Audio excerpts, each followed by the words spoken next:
दूसरा है diffusion of gases.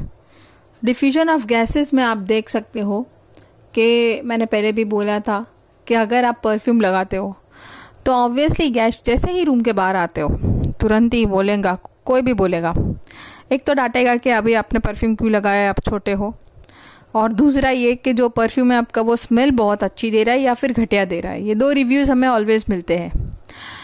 तो ये जो रिव्यूज़ हमें मिलते हैं वो कैसे मिलते हैं, उसका मतलब क्या है, हमने तो अभी अभी लगाया है तो गैशियस पार्टिकल फटाक से मूव कर गए और तुरंत ही स्मेल दूसरे में आ गया।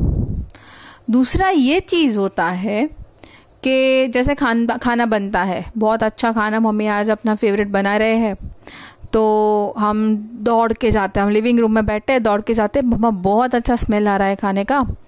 तो उसका रीज़न क्या होता है, वो जो खाने का स्मेल होता है उसमें गैशियस पार्टिकल होते हैं which are out due to the evaporation of the water. और वो जो गैशियस पार्टिकल होते हैं वो इतने फास्ट मूव करके आप तक आ जाते हैं कि आप तुरंत ही मतलब बता देते हो कि भाई आज पाव भाजी बना है, आज वड़ा पाव बना है, एक्सेट्रा एक्सेट्रा। सो कहने का मतलब है that gaseous particle move really fast and so we can smell things very fast. Okay, now we are going to learn about diffusion in liquid. ये जो हम बोलते हैं ना moving fast, getting mix into one another, यही हम बोलते हैं डिफ्यूजन इन केमिस्ट्री। तो एक बात याद रखनी है कि डिफ्यूजन में जब आपको केमिस्ट्री के एस्पेक्ट से पूछा जाए तब आपको केमिस्ट्री की डेफिनेशन लिखनी है, जब बायोलॉजिकल पूछा जाए तो आपको बायोलॉजी के हिसाब से लिखनी है। अब आप बोलोगे मैम अगर सिंपल डिफ्यूजन दिया है तो क्या करें, तो आपको जो याद आए वो लिख देना, ठीक है। चलिए अब बात करते हैं हम डिफ्यूजन इन लिक्विड। लिक्विड में डिफ्यूजन थोड़ी स्लोअर होती है गैस से। जैसे फॉर एग्जांपल आप बॉर्नविटा बनाते हो तो आप दूध जो होता है थोड़ा सा गर्म उसमें बॉर्नविटा डालते हो, तो डिफ्यूजिंग सॉलिड एंड लिक्विड।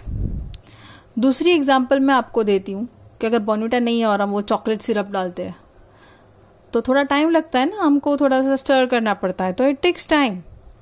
तीसरी एग्जांपल है हमारे पास जो हमने लास्ट लेक्चर में पढ़ी थी, वो थी पोटेशियम परमैंगनेट की और कॉपर सल्फेट की, जो दो केमिकल हमने यूज़ किए थे पर्पल और ब्लू वाले। तो उसका थोड़ा सा भी पार्टिकल हम डाल देते हैं पानी में तो वो धीरे धीरे धीरे धीरे अपना कलर देगा वाटर को, ठीक है। So basically the diffusion is slow.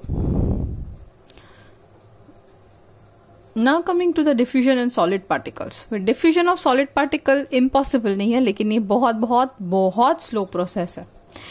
चलिए एक एग्जांपल देते हैं। ब्लैक बोर्ड है आपके पास, अगर स्लेट है तो आप ये कर सकते हो, उसको ले लो और उस पर लिख दो चौक से। चौक और ब्लैक बोर्ड है तो आप उस पर भी लिख सकते हो, और उसको 10-15 दिन तक मिटाना नहीं है। फिर आप जाके मिटाओ अपने डस्टर से, क्लीन करो, तो आपको दिखेगा कि चॉक पार्टिकल्स इतने डिफ्यूज हो गए हैं कि हमें हमारी लिखावट दिखाई देती है रब करने के बाद भी। So this is a diffusion of the solid particles, ठीक है।